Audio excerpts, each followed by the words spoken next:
ما أعرف شنو يجي ببالك لما أحد يسألك شنو هي نظرة الله نحوك؟ هل عندك إجابة لهذا السؤال لو تخاف وتتهرب من عنده؟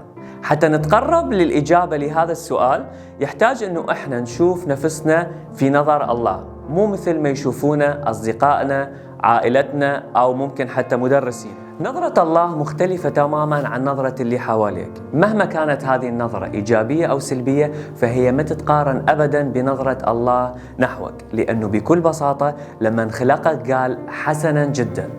احنا البشر لما نحب اشخاص هواية ما نبدي نشوف عيوبهم ونبدي نشوفهم انهم احسن شيء ونفضلهم عن البشر. لعد كيف نظرة الله نحوك اللي من خلقك من اول لحظة وقال حسنا جدا.